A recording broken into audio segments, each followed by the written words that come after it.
사사기 마지막입니다. 반역과 배신의 이 반복되는 패턴에도 불구하고 이 백성을 끝까지 포기하지 못하시고 이들의 고통으로 인해 근심하시는 하나님을 우리들이 사사기에서 보았습니다. 하나님의 언약적 사랑이 이 어두운 사사시대를 관통하여 흐르고 있는 것을 우리들이 보았습니다. 지난주 삼손의 이야기로 사실상 사사들의 이야기는 끝이 났습니다. 그리고 사사기는 이 에필로그로 이 두 가지 이야기를 소개하면서 사사기를 마치게 됩니다. 마지막 에필로그로 이 두 가지 이야기를 사사기에 배치시키는 것은 도대체 이 사사시대의 암흑 같은 이 어두움이 왜 그런 것인지, 그 문제의 핵심이 대체 무엇이었는지를 보여주는 두 가지 이야기입니다. 에필로그의 이 두 가지 이야기는 17장, 18장에 있는 이 미가 신상 이야기, 이게 하나 이야기고, 19장에서 21장까지 있는 이 레위인의 첩사건 이야기가 두 번째 이야기입니다. 17, 18장에 있는 이 미가 신상 이야기는 우리들이 작년 7월에 여호와의 이름을 망령되이 부르지 말라라는 제목으로 함께 살펴본 적이 있습니다. 사사기의 중요한 에필로그이기 때문에 여러분이 시간 내서 다시 한번 들어봤으면 좋겠습니다. 오늘은 사사기 에필로그의 두 번째 이야기이자 사사기 전체의 맺은말에 해당되는 부분을 우리가 같이 살펴보겠습니다. 우리 사사기 19장 1절에서 3절을 한번 같이 읽어보겠습니다. 같이 읽겠습니다. 이스라엘에 왕이 없을 그때에 에브라임 산지 구석에 거류하는 어떤 레위 사람이 유다 베들레헴에서 첩을 맞이하였더니 그 첩이 행음하고 남편을 떠나 유다 베들레헴 그의 아버지의 집에 돌아가서 거기서 넉 달 동안을 지내매 그의 남편이 그 여자에게 다정하게 말하고 그를 데려오고자 하여 하인 한 사람과 나귀 2마리를 데리고 그에게로 가매 여자가 그를 인도하여 아버지의 집에 들어가니 그 여자의 아버지가 그를 보고 기뻐하니라. 우리 21장 25절 한 절도 같이 읽겠습니다. 그때 이스라엘에 왕이 없으므로 사람이 각기 자기의 소견에 옳은 대로 행하였더라. 이 사사기의 마지막은 이 19장에서 21장까지에 이르는 이 레위인 첩사건 이야기로 사사기 전체가 마무리됩니다. 먼저 이야기가 어떻게 전개되는지를 한번 대략 살펴보겠습니다. 이 레위인 첩사건 이야기가 시작되는 19장 1절이랑 그 마지막인 21장 25절, 이게 같은 내용으로 지금 앞과 뒤가 둘러싸여 있죠. 이스라엘에 왕이 없을 그때. 이스라엘에 이때 왕이 없었나요? 없었죠. 아직 왕정시대가 아니니까 왕은 없었습니다. 그런데 이스라엘은 사실 누가 왕입니까? 하나님이시죠. 나는 너희의 하나님이고 너희는 내 백성이다. 이거를 우리들이 얼마나 귀가 닳도록 들어오고 있습니까? 이스라엘의 왕은 하나님이시죠. 이들은 하나님의 백성입니다. 하나님께서 이스라엘의 왕이십니다. 그런데 마지막 에필로그의 이 시작과 끝이 이스라엘의 왕이 없을 그때로 되어 있다는 것은 이 사사시대의 본질적인 문제가 무엇이었는가를 단적으로 말해주고 있는 것이죠. 왕이신 하나님을 거부한 것, 이게 이스라엘의 모든 고통의 원인이었던 것입니다. 오늘날에도 신앙의 문제는 그 본질이 항상 똑같습니다. 주인이 누구냐? 왕이 누구냐? 이게 신앙의 근본적인 문제이죠. 하나님이 왕이 아니실 때 어떤 일들이 벌어지는지를 한번 들어가 보겠습니다. 19장 1절을 보시면 어떤 레위 사람이 첩을 맞이했다죠. 미가 신상 이야기도 결국은 어떤 레위인의 타락이 문제의 핵심이었는데 이 두 번째 에필로그도 어떤 레위인의 타락이 문제의 핵심입니다. 이스라엘의 전투력의 핵심은 어디에 있다 했습니까? 레위인이겠죠. 레위인이 제 역할을 충실히 감당해서 하나님의 말씀이 백성들의 마음 안에 살아있고 하나님께서 받으시는 제사를 드리는 것, 이렇게 예배와 말씀이 살아있어야 하는 게 이스라엘 전투력의 핵심이라고 그랬죠. 근데 사사기 결말의 이 두 가지 에피소드 모두 다 문제의 핵심이 레위인에서 시작되고 있다는 것을 우리들이 보고 있는 것입니다. 레위인은 율법에 의하면 첩을 드릴 수가 없죠. 그런데 이 레위인은 첩을 맞이했다라고 소개되고 있습니다. 그 첩이 행음하고 남편을 떠나왔는데 이 레위인이 그 첩을 다시 찾아오려고 처갓집을 찾아왔습니다. 참고로 2절, 여기 2절을 이게 표준 세번역에서는 행음했다라고 나와 있지 않고 표준 세번역에서는 어떻게 되어 있냐면 무슨 일로 화가 나서 남편을 떠나왔다라고 되어 있습니다. 그러니까 문제가 이 레위인에게 있다라는 것처럼 표준 세번역은 묘사하고 있습니다. 표준 세번역이 더 맞아 보이는 것이 3절에 보시면 그의 남편이 그 여자에게 다정하게 말하고 그를 데려오고자 하여 라고 되어 있죠. 뭔가 자기가 잘못한 게 있고 그래서 이 여자를 달래서 데려오려고 다정하게 말했다라고 나와 있는 것입니다. 이유가 어찌되었든 이 레위인이 처갓집에 가서 며칠을 묵고 이제 길을 떠납니다. 길을 한참 걸어서 여부스쯤 왔을 때 날이 저물어서 이제 종이 이 레위인에게 여부스에서 하루 묵고 가자고 그럽니다. 그랬더니 이 레위인이 12절에 보시면 이런 말을 합니다. 주인이 그에게 이르시되 우리가 돌이켜 이스라엘 자손에게 속하지 아니한 이방 사람의 성읍으로 들어갈 것이 아니니 기브아로 나아가리라. 뭔가 레위인다운 말을 하는 것처럼 보입니다. 하나님의 백성이라는 자신의 정체성을 자랑스러워하는 그런 사람처럼 보입니다. 여부스는 이방 사람의 성읍이니까 자기 동족이 있는 기브아로 가자고 하는 것입니다. 이 레위인, 이런 면에서는 철저합니다. 첩을 들이지 말아야 하는 그런 율법, 자기 욕망을 부인해야만 지킬 수 있는 율법은 지키지 않고 무시합니다. 그런데 이렇게 자기 부인 없이도 그냥 형식적인 종교 행위로 지킬 수 있는 것들에는 율법을 철저하게 지킵니다. 그래서 이제 자기 동족이 사는 베냐민 땅 기브아로 갑니다.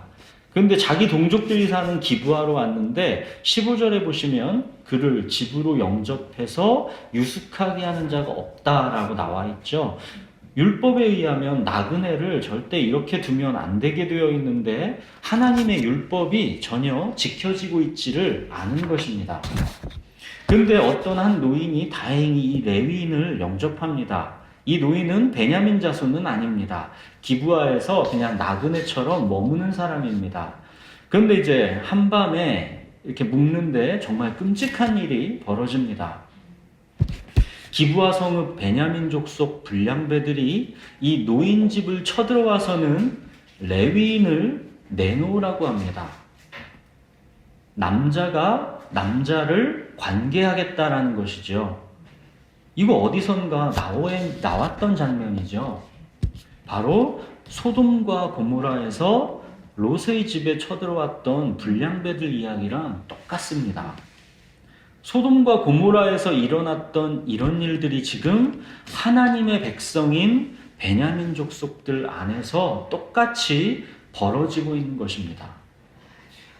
이 노인은 절대 그러지 말라고 말리면서 대신 자기 처녀딸과 이 사람의 첩을 끌어내어 줄 테니까 너희 맘대로 욕보이든지 하고 오직 이 레위인에게만은 망령된 일을 하지 말라고 합니다.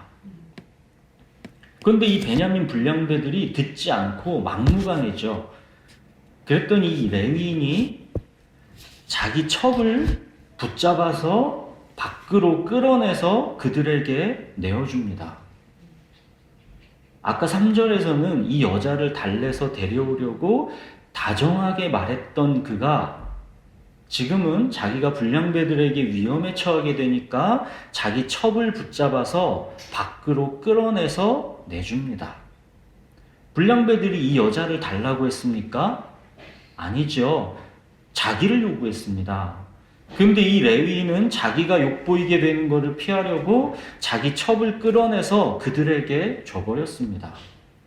지금 하나님의 백성인 이들에게 정말 끔찍한 일들이 벌어지고 있는 것입니다. 그 불량배들이 이 여자를 밤새 능욕하고 새벽에 버립니다. 기어기어 동틀 때쯤 이 여인이 그 남편 있는 집까지 와서 집 문 앞에 이르러서 이제 날이 밝기까지 거기서 이제 엎드러져 있습니다. 지난밤에 불량배들이 또 쳐들어올까봐 문을 걸어 잠궈둬서 이 여인이 새벽에 집 안으로 들어오지는 못했고 문 앞에서 아침까지 엎드러져 있었던 것입니다. 자, 그런데 27절 보십시오. 그의 주인이 일찍이 일어나 집 문을 열고 떠나고자 하더니 그 여인이 집 문에 엎드러져 있고 그의 두 손이 문지방에 있는 것을 보고, 이 27절은 정말 제가 보기에는 앞에 있는 내용보다도 더 끔찍해 보입니다. 이 레위인, 자기 첩을 그렇게 끌어내서 불량배들에게 주고 나서 밤새 이 여자가 언제 돌아오나 기다리지도 않은 것입니다. 이 여자가 새벽에 문 밖에 도착했는데도 이 레위인이 나와서 어찌 되었나 살펴보지도 않았기 때문에 아침 해가 밝을 때까지 이 여자가 거기에 엎드러져 있는 것도 몰랐던 것입니다. 더욱이 아침이 되니까 혼자 집을 떠나려고 한 것입니다. 이 레위인은 자기 첩이 어떻게 되건 말건 그냥 자기만 살면 되는 것입니다. 그런데 그렇게 혼자 몰래 떠나려 하는데 자기 첩이 문지방에 그렇게 죽어 있는 것입니다. 그 다음에 이 레위인이 자기 첩의 시체를 갖고 가서 이제 무슨 일을 했는가 보십시오. 29절. 그 집에 이르러서는 칼을 가지고 자기 첩의 시체를 거두어 그 마디를 찍어 12덩이에 나누고 그것을 이스라엘 사방에 두루 보내며, 이스라엘 자손이 일제히 이제 미스바에 모였습니다. 베냐민 불량배들의 이 일에 흥분해서 칼을 빼는 보병만 40만 명이 모였다라고 되어 있습니다. 우리들이 사사들 이야기에서 보았지만 적군들이랑 싸우려고 모이려 할 때 이들이 모인 숫자가 기억납니까? 기껏해야 10,000명 간신히 모였고 최대한 모인 게 30,000명이었습니다. 심지어 삼손은 아무도 없이 혼자서 블레셋과 싸웠습니다. 그런데 보십시오. 사람이 없는 게 아닙니다. 지금 칼을 빼는 보병만 40만 명이 모였다라고 되어 있죠. 미디안, 암몬, 블레셋 이런 족속들 앞에서는 겁먹어서 꼼짝도 못하는 이들이지만 자기 동족 베냐민이 율법을 어긴 이 파렴치한 행위를 처단하는 일에는 흥분해서 40만 명이 모인 것입니다. 이렇게 모인 회중 앞에서 이 레위인이 어떻게 선동하는지 보십시오. 20장 4절에서 7절을 보시면 레위 사람 곧 죽임을 당한 여인의 남편이 대답하여 이르되 내가 내 첩과 더불어 베냐민에 속한 기브아에 유숙하러 갔더니 기브아 사람들이 나를 치러 일어나서 밤에 내가 묵고 있던 집을 에워싸고 나를 죽이려 하고 내 첩을 욕보여 그를 죽게 한지라. 내가 내 첩의 시체를 거두어 쪼개서 이스라엘 기업에 온 땅에 보냈나니 이는 그들이 이스라엘 중에서 음행과 망령된 일을 행하였기 때문이라. 이스라엘 자손들아 너희가 다 여기 있은즉 너희의 의견과 방책을 낼지니라 하니라. 이 레위인이 자기가 한 비겁한 행동에 대해서는 싹 감춥니다. 자기가 첩을 끌어내준 것, 자기는 몰래 혼자 도망치려 한 것, 이런 거는 싹 다 감추고 그들이 이스라엘 중에서 음행과 망령된 일을 행했다라고만 정죄합니다. 또 자기를 죽이려 했다고 합니다. 이들이 레위인을 죽이려고 하지는 않았습니다.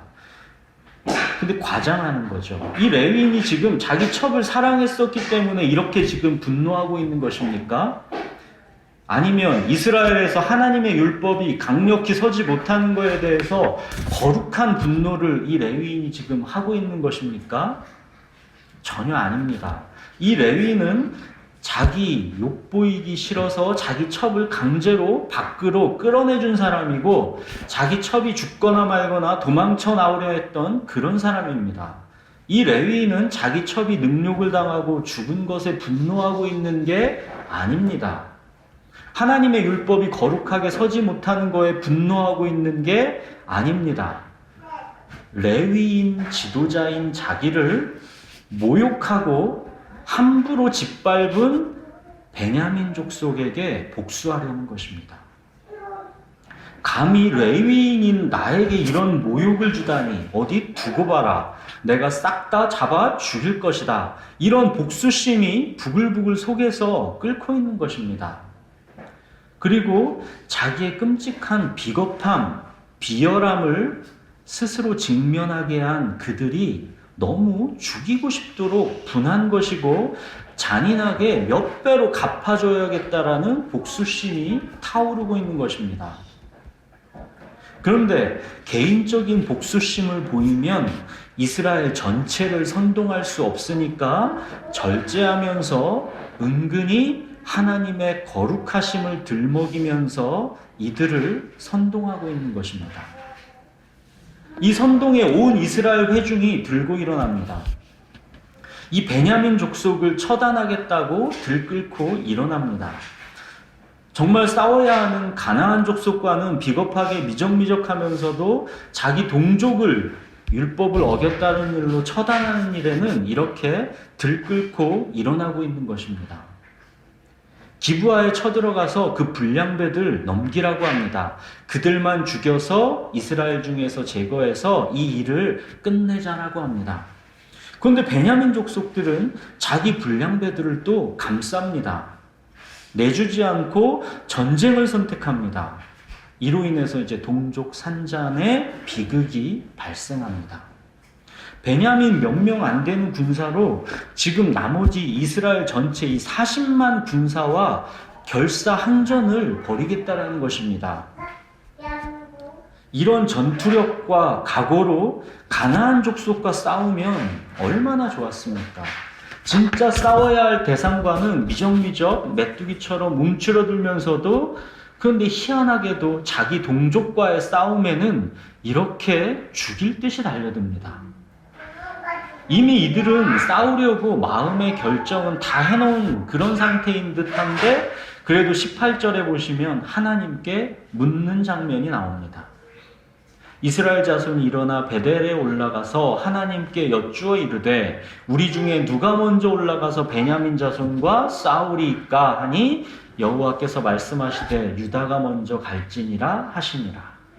종교적인 모양은 딱딱 갖추는 게 이들의 특징입니다. 이미 전쟁은 자기들 마음에 결정한 상태고 단지 우리 중에 누가 먼저 올라가서 싸우리까 이거를 묻고 있는 거죠. 하나님이 유다가 먼저 가라 하십니다. 근데 결과가 패배입니다. 이스라엘이 원통합니다. 또 하나님께 묻습니다. 23절 이스라엘 자손이 올라가 여호와 앞에서 저물도록 울며 여호와께 여쭈어 이르되 내가 다시 나아가서 내 형제 베냐민 자손과 싸우리까 하니 여호와께서 말씀하시되 올라가서 치라 하시니라. 그런데 결과가 또 패배합니다. 26절 이에 온 이스라엘 자손 모든 백성이 올라가 베델에 이르러 울며 거기서 여호와 앞에 앉아서 그 날이 저물도록 금식하고 번제와 화목제를 여호와 앞에 드리고 이번에는 이스라엘 자손 모든 백성이 다 베델로 올라갔죠. 이 백성들 이제 울며 금식하고 번제와 화목제로 제사합니다. 온갖 정성과 종교적인 모양을 다 가져옵니다. 자, 과연 이 세 번째 전투에서는 어떻게 됩니까? 드디어 이제 승리합니다. 그런데 하나님은 왜 이전의 이 두 번째 전투까지 싸우러 올라가라 하셔놓고는 이 두 번을 패배하게 하셨을까요? 하나님은 사실 이 전투가 탐탁치가 않으신 겁니다. 하나님께는 베냐민도 정말 크게 혼나야 할 대상이지만 나머지 백성들도 다 마찬가지라는 것입니다. 하나님을 왕으로 모시지 않고 자기 소견에 옳은 대로 사는 거는 베냐민이나 나머지 다른 지파들이나 다 거기서 거기라는 뜻입니다. 그리고 굳이 자기 동족끼리 이렇게 분노해서 칼부림하는 거, 이거를 하나님은 못마땅해 여기시는 것이죠. 징계와 심판은 하나님께서 하시는 것이지 하나님의 백성 자기들끼리 그렇게 죽여가며 싸우는 것은 하나님의 뜻이 아니다라는 뜻입니다. 아무튼 이 세 번째 전투에서는 베냐민 600명만 남겨서 이제 도망가고 그들만 도망가고 나머지는 다 이제 전멸했습니다. 48절 보십시오. 이스라엘 사람이 베냐민 자손에게로 올라가서 온 성읍과 가축과 만나는 자를 다 칼날로 치고 닥치는 성읍은 모두 다 불살랐더라. 그야말로 전멸입니다. 이런 전멸은 하나님께서 여리고성 전멸할 때 그때나 있었던 그야말로 끔찍한 전멸입니다. 이런 끔찍한 전멸을 자기 동족을 향해 지금 자행했다라는 것입니다. 이스라엘 온 족속이 지금 분노의 정당성, 이 함정에 푹 빠져 있는 것입니다. 베냐민 족속은 율법을 어겼으니 그들을 처단해도 된다라는 정당성이 이들에게 있는 것입니다. 율법을 어긴 그들을 처단함으로써 자신들의 의로움을 나타내고 거기서 만족감을 얻으려 하는 것입니다. 마치 스스로를 하나님의 용사라고 여기고 있는 것입니다. 21장 1절을 보시죠. 이스라엘 사람들이 미스바에서 맹세하여 이르기를 우리 중에 누구든지 딸을 베냐민 사람에게 아내로 주지 아니하리라. 아예 베냐민 지파를 없애버리겠다라는 얘기입니다. 분노의 힘, 자기 의로움이 이렇게까지 하고 있는 것이죠.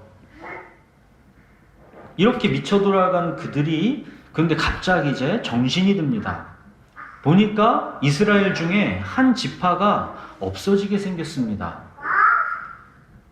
4절에 또 제사를 드리죠. 제사는 참 열심히 드립니다. 4절 보십시오. 이튿날에 백성이 일찍이 일어나 거기에 한 제단을 쌓고 번제와 화목제를 드렸더라. 이렇게 제사를 드리더니 해결책은 또 자기 멋대로 냅니다. 아니 그럴 거면 제사는 뭐하러 드립니까? 그냥 자기 하고 싶은 대로 그냥 하면 될 것이지 제사는 형식적으로 꼭 드립니다. 아주 지겨우리만치 제사는 집착합니다. 제사를 이렇게 드려놓고 5절 보십시오. 이들이 찾은 해결책입니다. 이스라엘 자손이 이르되 이스라엘 온 지파 중에 총회와 함께하여 여호와 앞에 올라오지 아니한 자가 누구냐 하니 이는 그들이 크게 맹세하기를 미스바에 와서 여호와 앞에 이르지 아니하는 자는 반드시 죽일 것이라 하였음이라. 그들이 베냐민족 속에 대를 잇게 하기 위한 해결책으로 찾은 것, 그거는 또 다른 복수요 분노의 정당성의 실현입니다. 이게 뭐냐면 야베스 길르앗 주민이 자기들이 이 분노의 전투에 그들이 참여하지 않았던 거죠.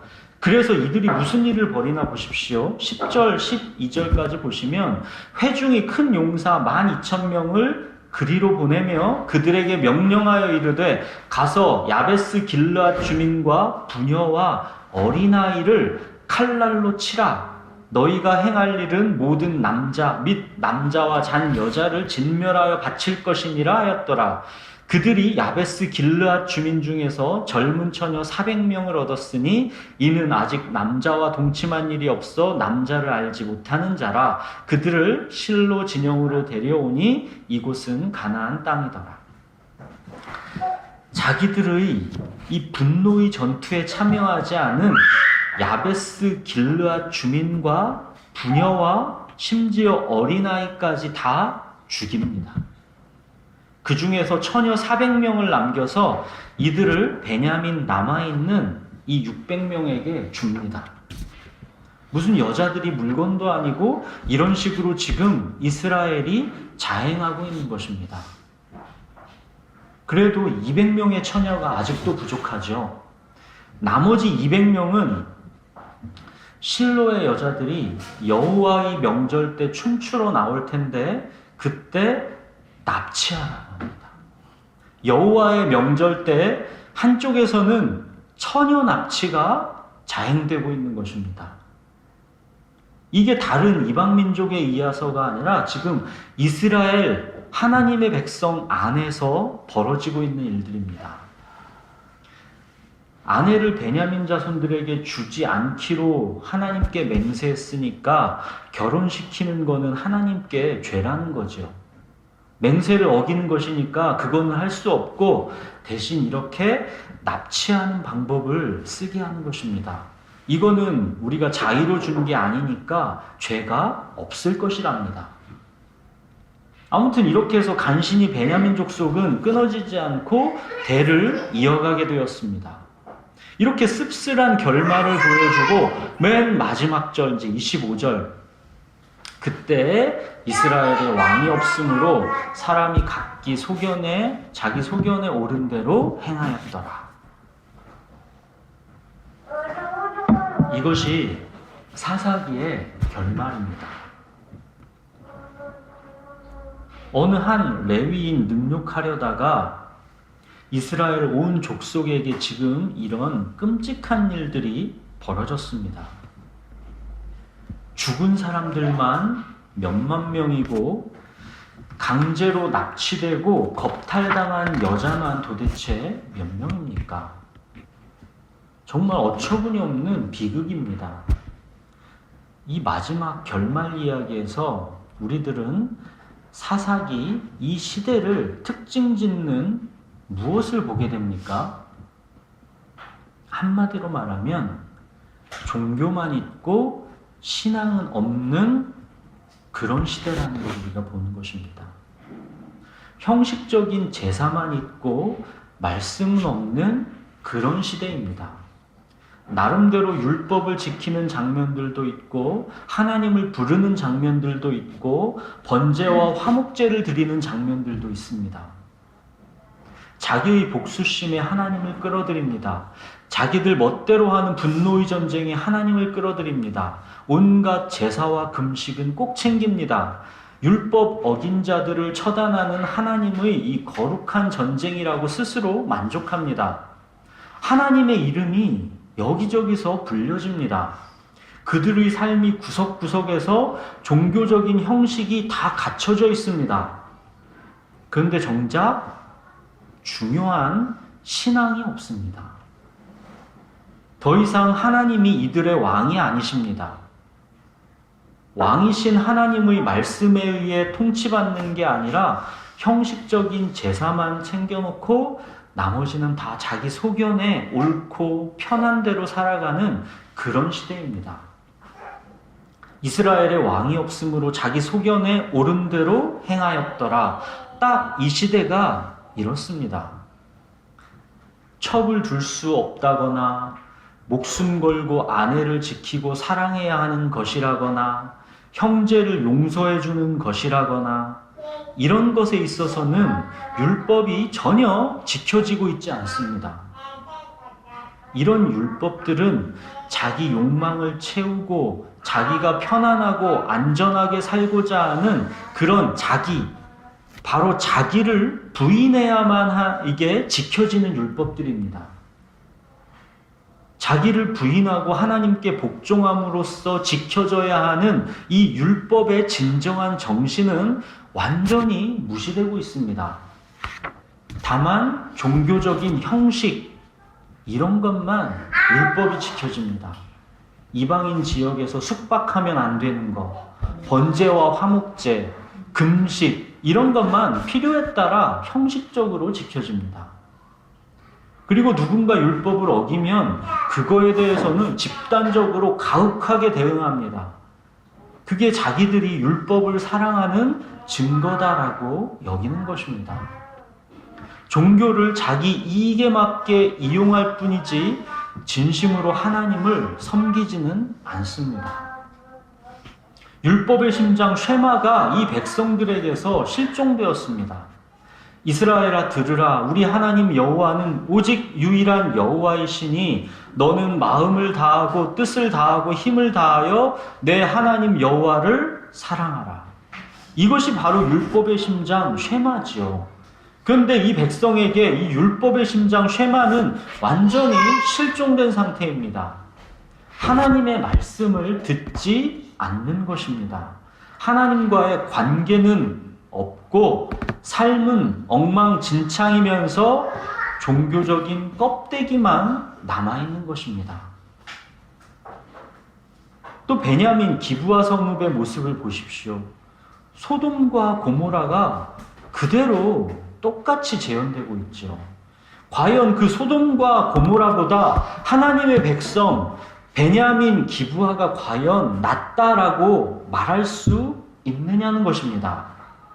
그리고 그 베냐민을 분노로 처단하는 나머지 이스라엘은 그렇다면 과연 정당하냐고 또 묻는 것입니다. 분노의 정당성, 이 함정에 갇혀서 과도하게 복수하고 그리고 베냐민이 대가 끊길 것을 두려워해서 이제 갑자기 태도를 바꿔서 이번에는 야베스 길르앗을 멸절시켜서 처녀를 구하고 또 베냐민에게 시집 보내지 않겠다라는 맹세를 지킨다라는 명분으로 실로에서는 여호와의 명절에 처녀를 납치하도록 허락합니다. 완전히 소돔과 고모라가 따로 없습니다. 소돔과 고모라나 베냐민 기브아나 나머지 이스라엘이나 모두가 다 도찐 개찐이라는 것입니다. 사사기는 이거를 고발하는 것이죠. 그리고 이 모든 비극의 발단, 이 레위인, 이 사람은 정말 최악입니다. 종교적인 격식은 갖추고 레위인 행세는 하면서 그 중심은 정말 더럽고 추악합니다. 자기 정욕대로 첩을 들였습니다. 그럴 거면 사랑해주고 잘해주기나 하지 그 첩을 정말 끔찍하게 버렸습니다. 그리고 자기 자존심이 상한 거, 이 자기의 이 끔찍한 비겁함과 비열함이 노출된 것, 바로 자기 자존심이 상한 바로 그 원한을 풀기 위해서 첩의 시체를 12로 쪼개서 이스라엘 전체를 분노의 도가니로 끌어들였습니다. 교묘하게 선동한 것입니다. 이것이 이 시대 레위인의 모습입니다. 여기서 누가 의인입니까? 정말 여기서 의인이 단 하나라도 있습니까? 하나님이 소돔과 고모라를 멸망시킬 때 아브라함이 하나님이랑 협상할 때 하나님께서 뭐라 하셨습니까? 아브라함이 간절한 요청에 의해서 의인 10명만 있어도 소돔과 고모라를 멸망시키지 않겠다 하셨습니다. 그렇다면 베냐민 기브아에 의인 10명이 있습니까? 아니, 이스라엘 전체에 지금 의인 10명이 있습니까? 아니, 의인 1명이 과연 이스라엘에 있습니까? 사사기는 지금 이거를 고발하는 것입니다. 하나님의 백성이라는 이스라엘, 이들이 정말 하나님께서 끝까지 참고 포기하지 않을 만한 그런 사람들이 맞느냐 하는 것이죠. 이들이 과연 소돔과 고모라보다 나은 게 무엇이냐는 것입니다. 율법을 책임진다는 레위인을 보십시오. 가장 추악한 모습을 드러내고 있지 않습니까? 이 레위인의 모습에서 오늘날 우리들의 모습은 비춰지고 있지 않습니까? 비겁하게 자기 첩을 버리고 자기 자존심이 상한 거를 교묘하게 끔찍하게 복수심을 불러일으켜 이 성읍 전체를 몰살시키려 하는 그 악한 마음이 우리에게는 없느냐는 것입니다. 베냐민 기브아에 자기 육체와 마음에 원하는 대로 마음껏 정욕대로 살아가는 사람들, 거기에 우리들의 모습은 없느냐는 것입니다. 이스라엘 백성들의 분노의 정당성에 갇힌 그런 끔찍한 정죄와 복수의 칼날, 문제를 해결함에 있어서의 자기 멋대로의 더 악화된 방법을 사용해서 더 큰 악을 파생시키는 사람들, 이들의 모습 속에 우리들의 모습은 없느냐는 것이죠.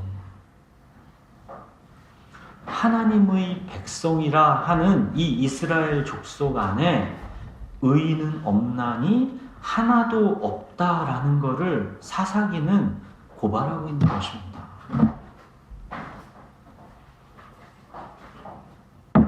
그러나 보십시오. 소돔과 고모라는 하나님의 심판으로 멸망했습니다. 의인 10명을 찾지 못해서 소돔과 고모라는 멸망했습니다. 그런데 이스라엘은 어떻습니까? 당연히 공정한 잣대로 한다면 이스라엘은 벌써부터 멸망했어야 하는 족속입니다. 그런데 하나님은 이 백성을 포기하지 않으십니다. 왜입니까? 하나님의 언약 백성이기 때문입니다. 이 백성은 아브라함의 후손입니다. 하나님께서 너로 큰 민족을 이루고 복을 주겠노라 약속한 언약 백성입니다. 하나님은 당신의 언약 백성을 그래서 포기하지 않으시는 것입니다. 하나님은 당신의 모든 것을 내어주고 이 백성을 계속 구원해내고 계신 것입니다. 하나님은 이 백성을 구원해내기 위해서 이제 어떤 한 사람을 준비시키죠. 이 사사기 암흑 시대를 지나 여명이 이제 또 동토하기 시작합니다.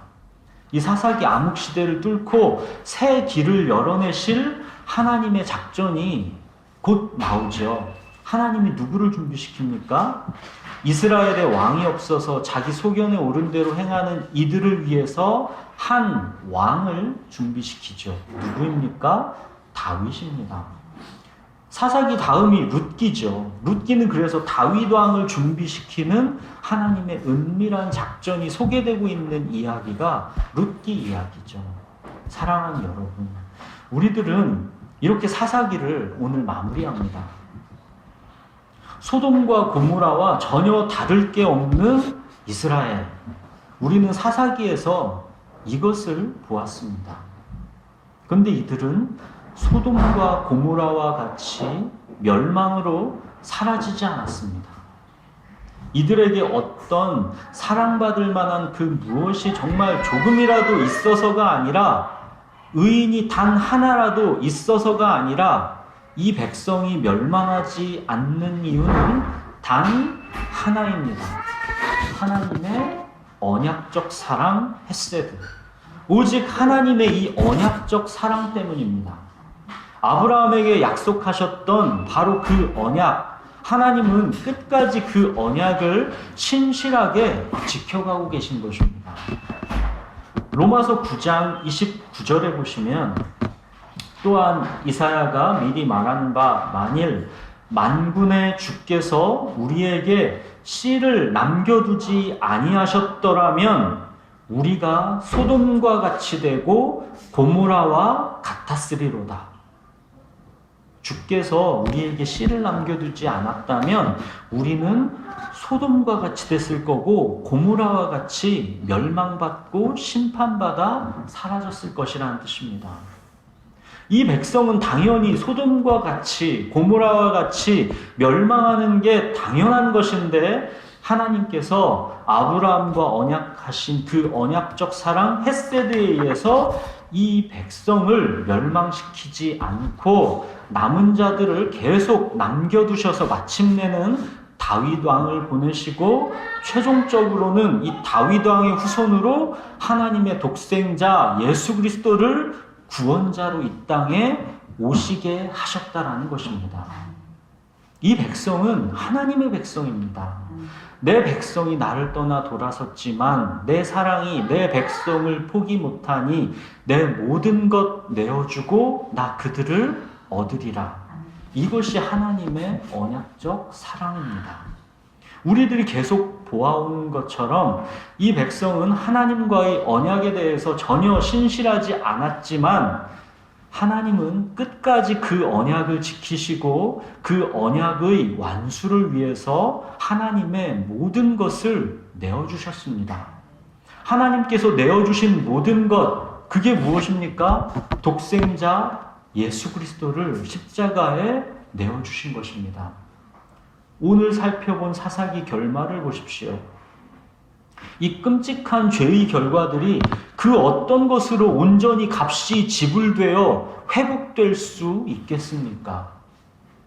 전혀 스스로는 언약에 신실할 수 없는 하나님의 백성들을 위해서 그들의 죄와 반역의 대가를 독생자 예수 그리스도의 십자가에 모두 전가해서 그 죄의 값을 완전하게 다 갚으신 것입니다.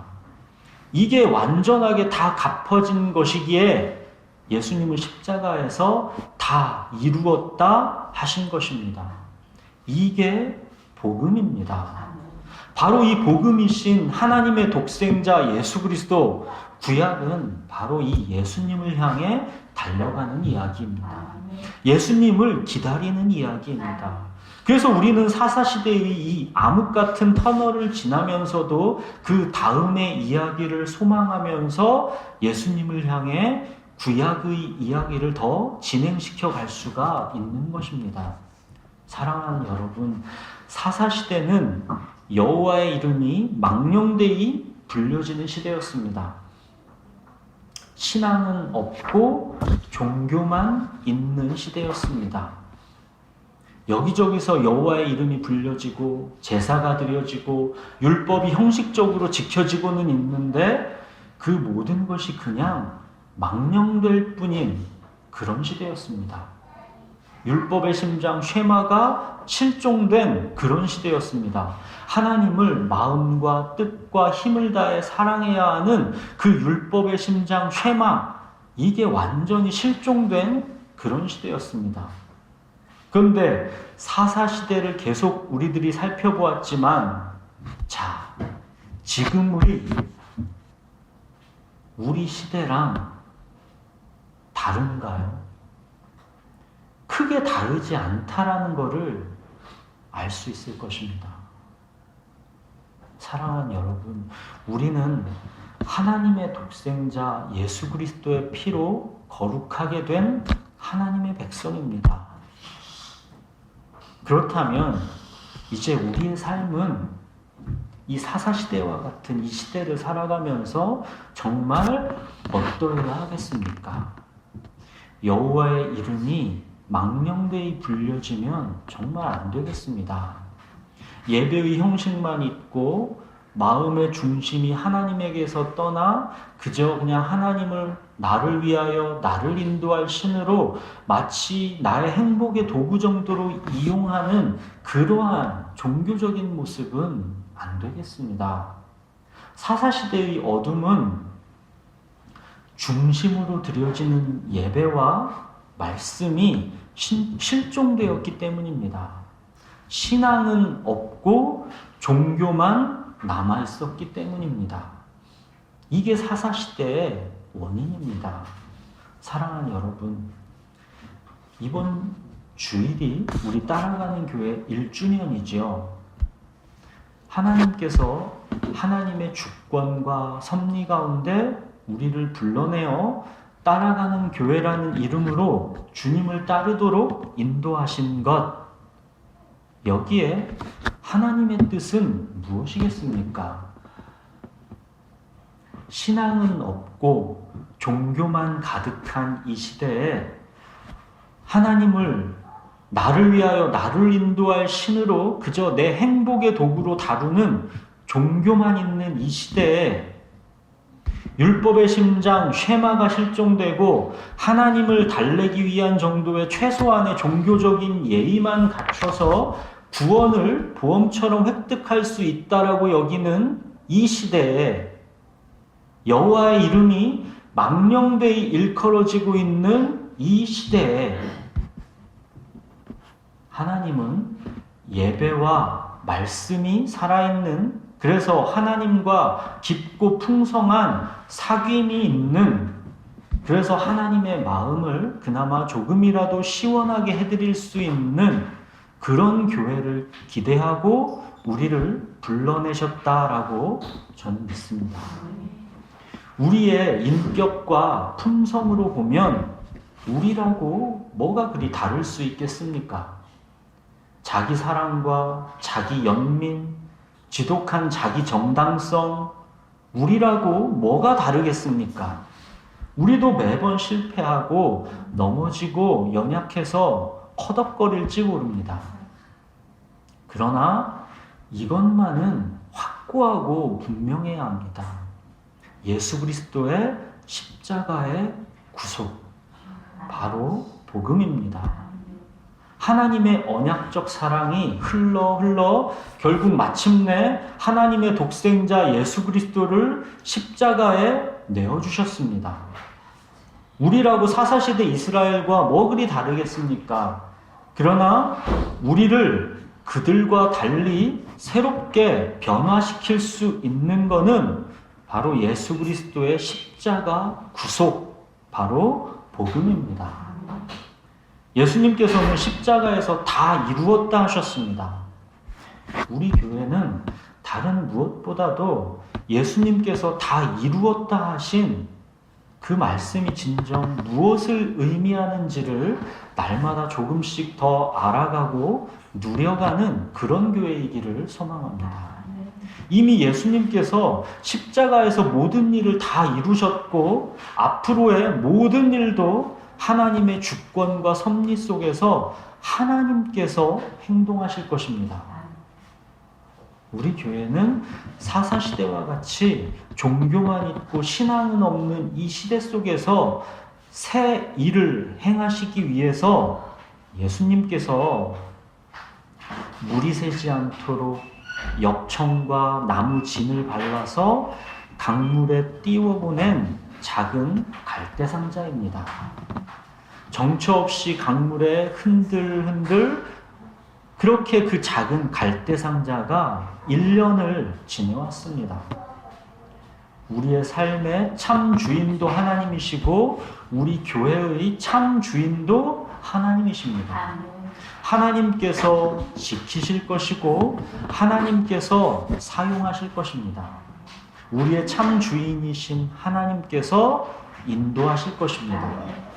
우리는 다만 복음에 합당한 삶으로 겸손하게 주님을 한 걸음 한 걸음 따라가면 되는 것입니다. 주님을 따라간다라는 것은 하나님께 쓰임을 받는다라는 것은 어떤 특권을 갖는 엘리트가 되는 것을 말하는 게 아닙니다. 자기 사랑, 자기 연민, 자기 정당성을 내려놓고 나는 아무것도 아닙니다. 나는 아무것도 못합니다. 나는 한순간도 주님 없이는 못 삽니다. 이런 가난한 자의 마음, 어린아이와 같은 철저한 의존성으로 주님만을 붙들고 의지한다라는 것을 말하는 것입니다. 그리고 그렇게 따라가는 자에게 요구되는 것은 충성이요 고난입니다. 고난을 내 육체에 채우겠다라는 마음으로 주님을 따라가는 것입니다. 이거를 어찌 우리 자신의 힘으로 할 수 있겠습니까? 주님께서 이미 다 이루어 주신 십자가 구속의 능력, 복음의 능력이 아니고서는 불가능합니다. 그렇기 때문에 우리에게 가장 우선되어야 하는 것은 예수 그리스도의 십자가 구속, 이 복음의 능력을 우리들이 맛보는 것입니다. 이 모든 일들은 성령에 취해서 할 수 있는 일들이지 우리의 섣부른 결심과 각오로 되는 것들이 아닙니다. 사랑하는 여러분, 우리의 예수님께서 나 있는 곳에 너희도 있게 하리라 그러셨습니다. 이게 얼마나 충만한 위로이고 소망인지를 우리들이 날마다 더 알아가기를 원합니다. 그 소망으로 인해서 바로 지금 이 현재를 성령의 도움을 힘입어서 충만하게 살 수 있게 되기를 원합니다. 자기 사랑, 자기 연민, 자기 정당성으로 두 손을 꽉 쥐고 있던 그 힘을 풀고 주님께 편안하게 나와서 안식하실 수 있기를 바랍니다. 사랑하는 여러분, 우리의 삶의 중심에 예배와 말씀이 살아있어야 합니다. 이게 그리스도인의 생명입니다. 종교가 아닌 신앙, 참된 이 신앙인으로 하나님을 예배하고 말씀에 순종하며 따라가는 우리 교회가 되기를 바랍니다. 우리 기도하겠습니다.